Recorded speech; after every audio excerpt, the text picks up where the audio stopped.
It's time again for the Deacon Speaking podcast, and this is Deacon Tom Scarlett, your speaking deacon. I am the Deacon Speaking. It's time for some positive and encouraging words to lift you and strengthen you for what the day and this world has in store for you. And we all know that the world can surprise us with curveballs now and then that we just can't seem to hit. So let's stay positive and look for and find God in the mix. There is a recurring problem in the world, and it's one that we don't particularly enjoy dealing with. And it's, as C.S. Lewis puts it, the problem of pain. Everywhere we look, we see suffering and agonizing through the trials of life, and we see folks who carry heavy, heavy loads, some that are so heavy, we wonder how they're not crushed under the weight of it.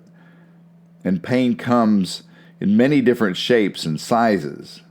It does not discriminate to whom or when it rears its ugly head, but come to us it does, often in such a way that it makes little sense of the who, what, when, where, or why of things. And the why of pain is the most particularly perplexing to us, especially when we see such astonishingly difficult challenges presented to the kindest and the most unassuming of people. I'm talking about the kids and the pain that affects us because it afflicts them.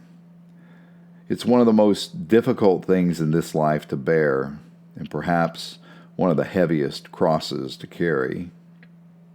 I had a friend tell me many years ago that if we were all standing around a giant table and we each put our troubles down on the table in front of us for the taking, after seeing everyone else's troubles, we would pick our own back up. Now, I could believe that to a point, and that point comes into play if that person standing next to you is a child. I have a dear friend who's faced with a new and unexpected situation in his life. His child is battling a cancer in his body.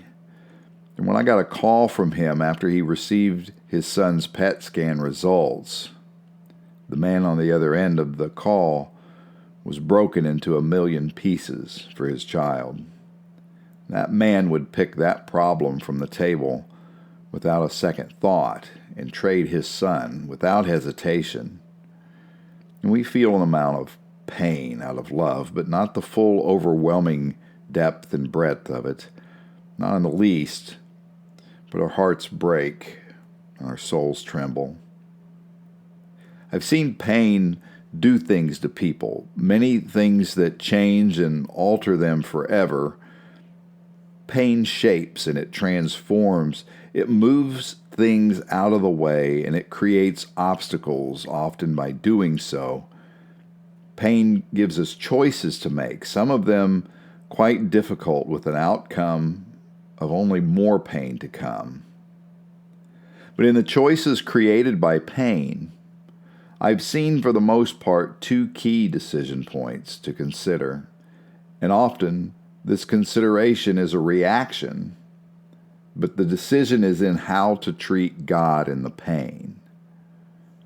There is a choice to become upset or angry with God and turn away. With this comes thoughts like, why would a loving God allow something like this to happen? Or where is God in this suffering and pain? It is often at this decision point that those who are hurt will blame God and lose faith. They'll shout at God and shake their fists. They'll turn away to deal with the pain themselves, to view their prayers as useless and ineffective, so they stop, and God becomes a disappointment to them. Then there are those who will lean into God when faced with the heavy things. It's not that they do not question what they don't understand, but they do so in surrender to His divine will and providence. They recognize their vulnerability, and they rely on God because they realize that they cannot lift such a heavy load alone.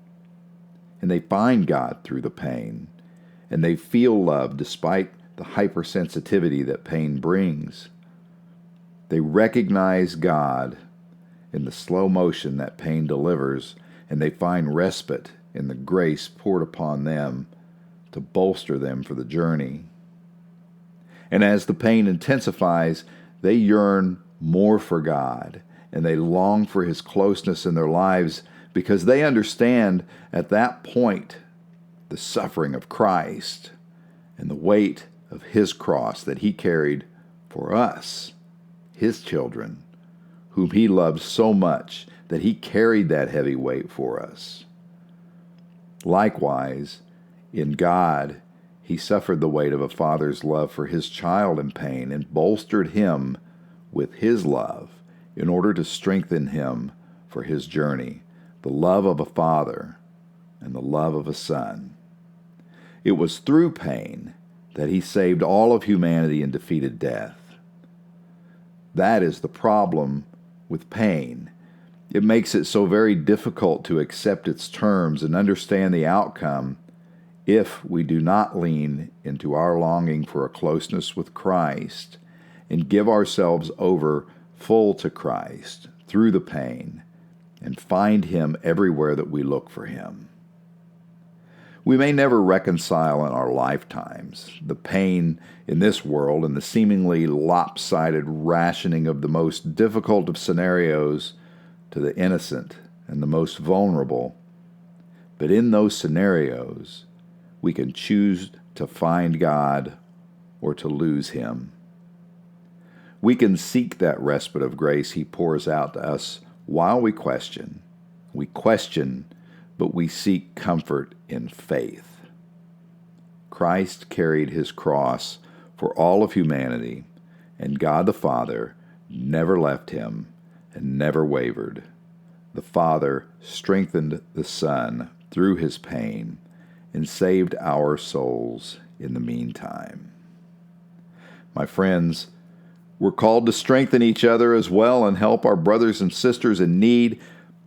That takes many different forms of service, and sometimes just making yourself available to be is the greatest love to pour into a cup that is empty. Be that blessing and thank God for the opportunity to pick up something from the table that's not yours and carry it for a while. This is the Deacon Speaking Podcast, and I am Deacon Tom Scarlett. I am your Deacon Speaking. I am your Speaking Deacon. Love yourself and love each other. Be good to yourself. Be good to each other. And I will see you back here again next week.